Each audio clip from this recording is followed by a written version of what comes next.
Hey, welcome back to Kickin' and Streamin'. It's me, Tammy. I hope everyone had a freaking fantastic New Year's and is ready to start 2020 off with a bang. I know I am.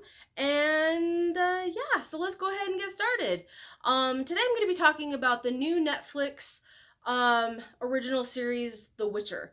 Now, it is based off of books by Andrzej Sapkowski. I am not Polish, and I am so sorry that I butchered your name. I really am. It stars Henry Cavill as Geralt of Rivia, Freya Allen as Ciri, and Anya Chalotra as Jennifer. Now, this was a really awesome cast. It is, you know, Netflix's version or answer to HBO's Game of Thrones, I think. You've got sex and violence and, hot men and gorgeous women. Yeah, that about sums it up. There's so much more to say about this. Now, like I was saying, it was based off some books that came out, I think, in the late 80s, early 90s. And then it had a video game that's quite popular and has reached cultish levels of appreciation. Unfortunately, I have neither read nor played, neither read the game. I've never read the books, and I never played the video game. So going in, I was unaware of really what the story was about, other than it had Henry Cavill as a monster hunter, and Henry Cavill is beautiful. I was never not a fan of his, but oh my gosh, like hot. And apparently getting ready, the workouts were quite intense. And that certainly was evident when we were watching it. His preparation was fantastic. So, this is 8 episodes. It, like I said, is very Game of Thrones esque, but it felt more real almost. In Game of Thrones, it was kind of stylized.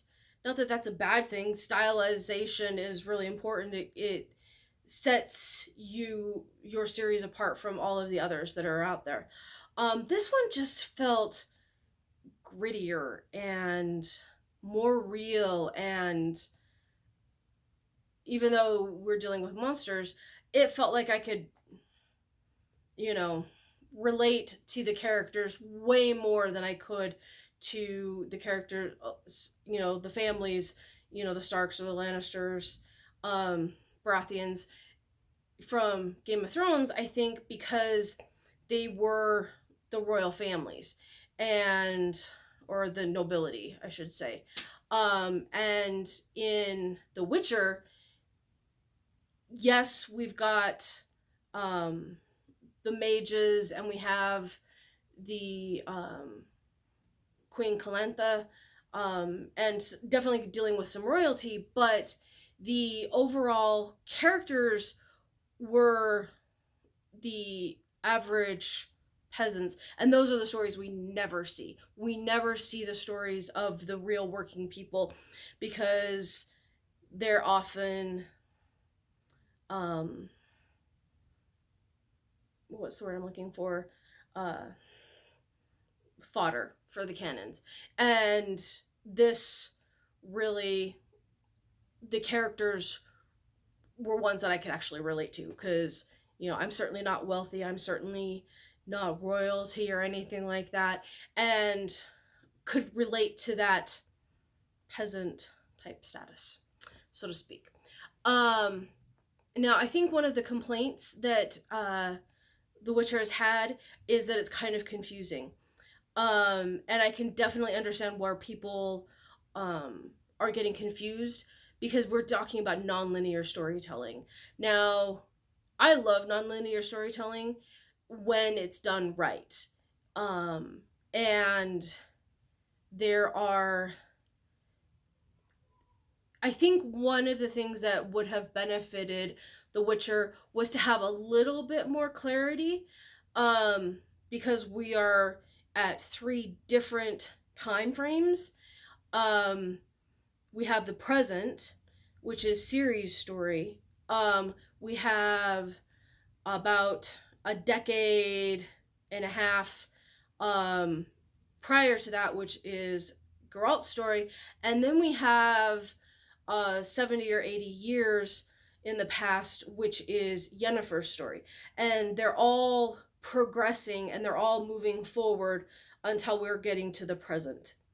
Um, and so it's kind of unclear on how far um, removed the storytelling is, but at the same time, it's really intriguing and it definitely draws you in because you're trying to be like, okay, wait, I thought that, you know, this city was sacked, but wait, it's still alive. And you're trying to figure out how to follow the story.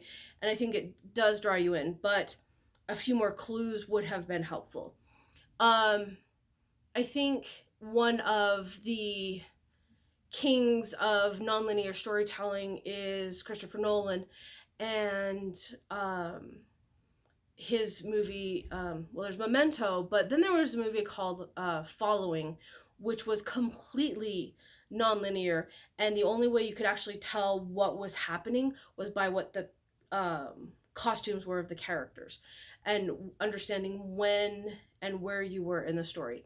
Now, in The Witcher, you know, it takes a while. It takes 2 episodes, possibly 3, before you really go, oh, I see where I am at, and the disconnect is happening, but you still don't quite know exactly how things line up. And it's not till episodes 4 or 5 where you start being, the timelines are starting to come together. So I think that is one of those biggest critiques. And as somebody who didn't know anything about the story at all, I'm not sure if that was a hindrance to me or if it was helpful to me. I truthfully don't know. I do now want to go read the books. That's for sure. Definitely, there was a lot of world building that was left on the table that I was like, oh, I really would like to know more about that and more about that. So I'm definitely very curious about season 2. Thankfully, it has been renewed. So anyway, the actors were fantastic. Excellent cast. Giving some really raw performances that were, very emotionally gut-wrenching in some scenes. And I really loved, this is one of those things as a writer, having perfect characters is boring. You want to torture them as much as possible. And I think that the showrunners here definitely did a good job of torturing our characters. But for our benefit. That sounds really dark and twisted. That's okay. I'm okay with that. The costuming was amazing. The world that was built was fantastic, and each location had a very unique feel too. Not quite Game of Thrones levels, but we weren't seeing them from that same level. But it definitely was really unique locations. There was almost a Monster of the Week feel to it, which was also rather interesting. But we still are moving forward, because we're seeing him become the person he needs to be to help Ciri, and the relationships that he has with those around him. Now I'm starting to get rambly. This was a show that definitely is worth a second viewing. I watched this yesterday. I've already started rewatching it today. And all of those little clues that they put out there, I'm definitely picking up the second time around. Um, and I'm getting more out of it the second time, which is often what happens when you're watching something repeatedly. So, yeah, this is definitely not for kids in the sense that unless you have teenagers who are Game of Thrones initiates, sure, it's not gonna be anything that they haven't seen before, but definitely not for little kids. You know, you think about there's different levels of fantasy. There's Willow, which is family friendly, and then there's Game of Thrones, and this is definitely closer to the Game of Thrones level of stuff. I really liked it a lot.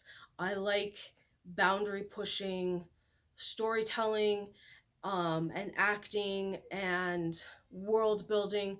Um, and, you know, it was super inspiring for me as I'm working on my stories that I'm writing.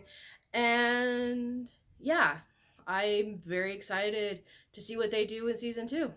So I hope that this review was helpful, and hopefully you had some questions that you might have had answered.